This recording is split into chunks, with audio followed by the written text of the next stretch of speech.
Hello. Welcome to sumo biology. Sumo biology में आप लोग का स्वागत है। हम लोग बिल्कुल आखिरी के 5 दिन बचे हैं, तो मोस्ट इम्पॉर्टेंट टॉपिक आपको जिसको आपको आखिरी समय में एक बार आप लोग देख लीजिए, इससे आपको क्वेश्चन मिलेगा। तो चैप्टर 1 में आपने क्या देखना है, सेक्सुअलिटी इन ऑर्गेनिजम्स। पेज नंबर 11 पे दिया है, छोटा सा पैराग्राफ है, उसको पढ़ लीजिए। Table 1.1 chromosome number of different organism. इस बार इससे ये रट लीजिएगा, इसको ना छोड़िएगा।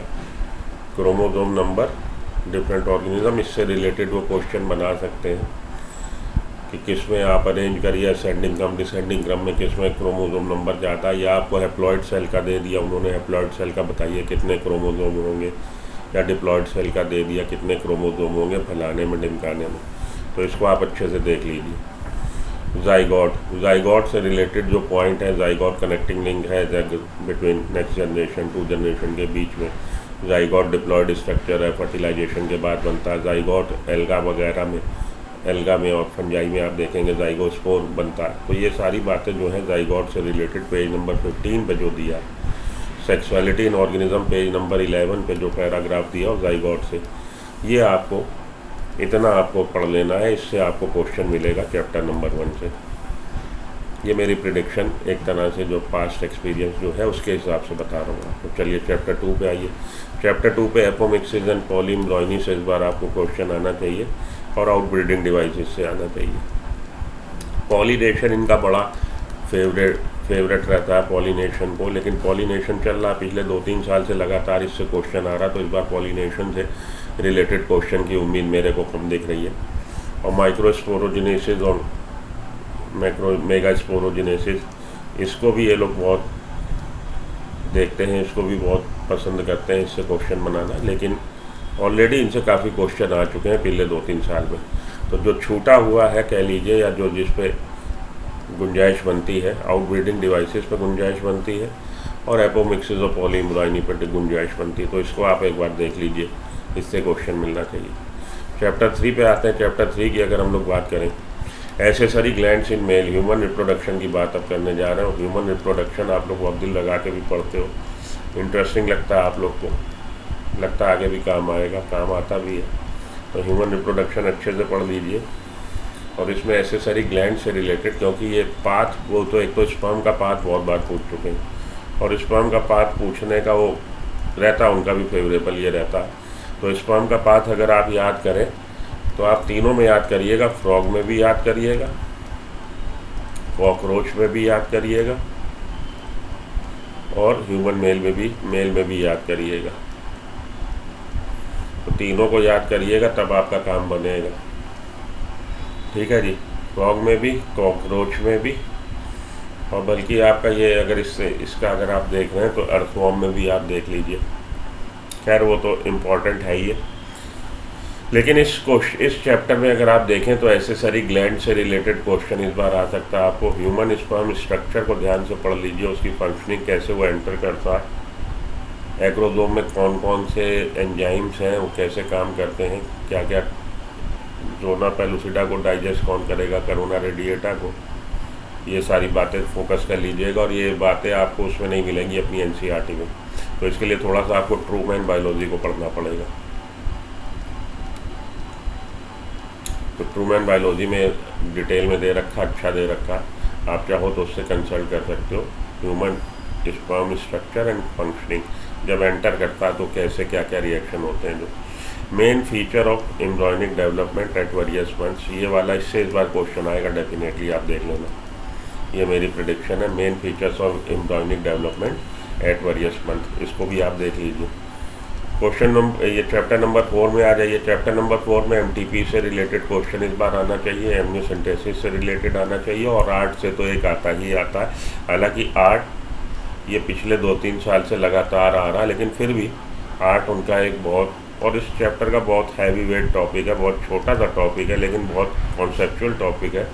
इससे मतलब अच्छा क्वेश्चन बन सकता है, और अच्छे क्वेश्चन ही मतलब 10-15 क्वेश्चन जो बनते हैं, अच्छे क्वेश्चन जो एवरेज बच्चे और अच्छे बच्चे में जो बिल्कुल डिफ्रेंशिएट कर देते हैं, एक्सपोज हो जाता है आदमी कि भाई कैसी तैयारी करी, केवल रट्टा मार के तैयारी करिए कि कॉन्सेप्ट भी उसने देखे।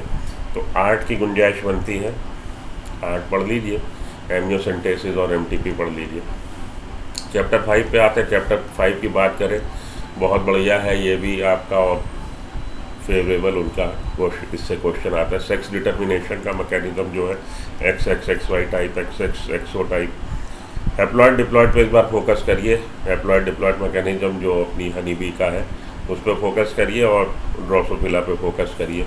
सेक्स डिटर्मिनेशन में को डोमिनेंस, इनकम्प्लीट डोमिनेंस से रिलेटेड क्वेश्चन बन सकता है, ये कॉन्सेप्चुअल है। और वो मैंने लिखा नहीं है, एक और जो कॉन्सेप्ट ऑफ उसने एक्सप्लेन किया है डोमिनेंस का, कॉन्सेप्ट ऑफ डोमिनेंस को जहाँ एक्सप्लेन किया है वो भी देख सकते हैं आप। मेंडेलियन डिसऑर्डर, जेनेटिक डिसऑर्डर में, अपने हेरिडिटरी डिसऑर्डर में जहाँ पे क्रोमोसोमल डिसऑर्डर और मेंडेलियन डिसऑर्डर को डिस्क्राइब किया गया।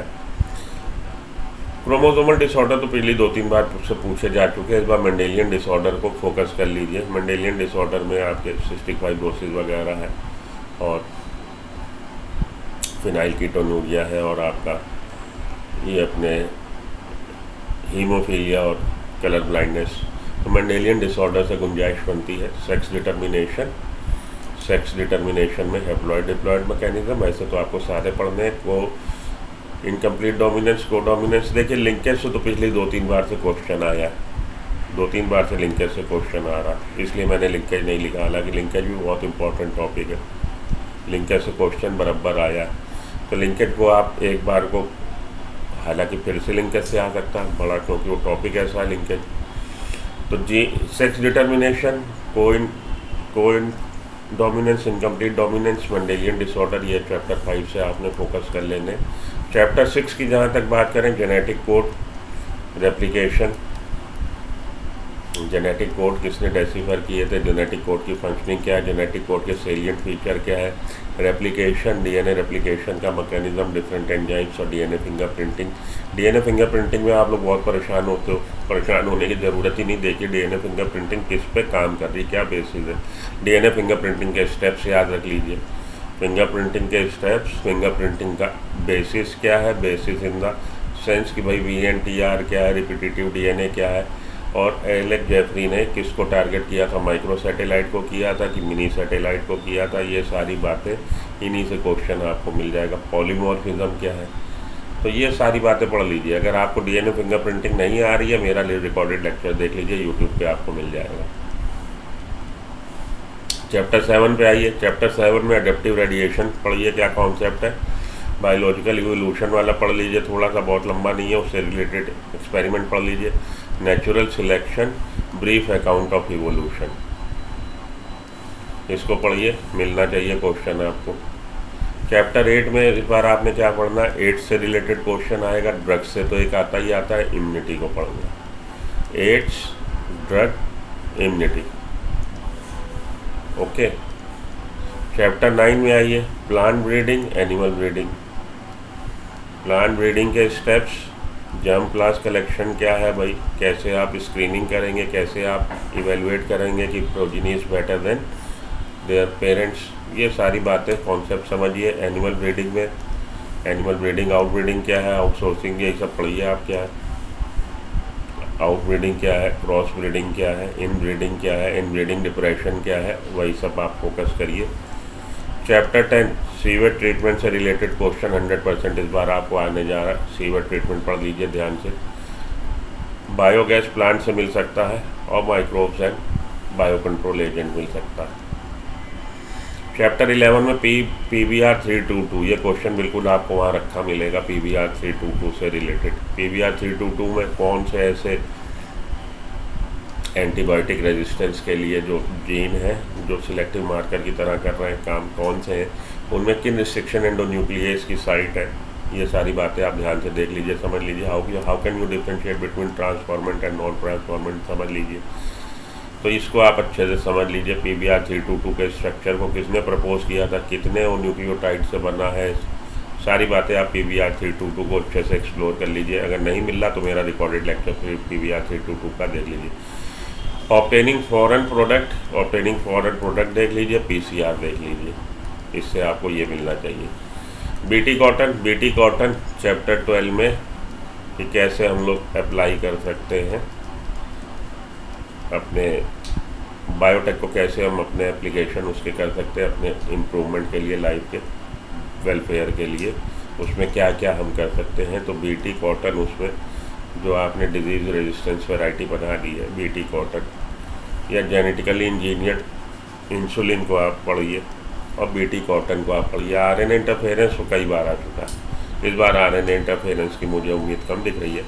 बीटी कॉटन से रिलेटेड क्वेश्चन और जेनेटिकली इंजीनियर्ड इंसुलिन, क्योंकि जीन थेरेपी भी वो बहुत बार पूछ चुके हैं। तो जीन थे यही, इसमें 3-4 चीज़ें हैं जिस पे आपको फोकस करना हो। वो GEAC genetic engineering approval committee, उससे रिलेशन क्वेश्चन भी आ चुका है, बायोपायरेसी से भी। तो जो गुंजाइश बनती है, गुंजाइश यहाँ पे बनती है कि बीटी कॉटन आपसे पूछा जाए इस बार, उसके रिलेटेड क्वेश्चन, और आपसे पूछा जाए जेनेटिकली इंजीनियर्ड इंसुलिन।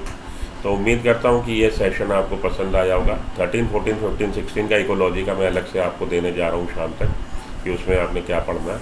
ये 12 आपके चैप्टर हो गए जो क्लास 12 के हैं। तो जब तक वो आ रही है आप इनको देख लीजिए, आखिरी समय में पॉलिश कर लीजिए, इन सबको पढ़ लीजिए मेरी एडवाइस मानते हुए। नहीं तो आप लोग खुद समझदार हैं, सवारी अपने सामान की खुद जिम्मेदार है, आप लोग डिसीजन ले सकते हो। और ये किसका डिसीजन ठीक बैठा, ये हम लोग 13 तारीख को मिले बैठेंगे, आप, मैं और NCERT का पेपर, और कोई नहीं, बैक पेपर नहीं बेटा, बैक पेपर पर ध्यान ना दो, आप, मैं और NCERT का पेपर, नीट का पेपर, और डिस्कस कर लेंगे कि कौन सही था कौन गलत।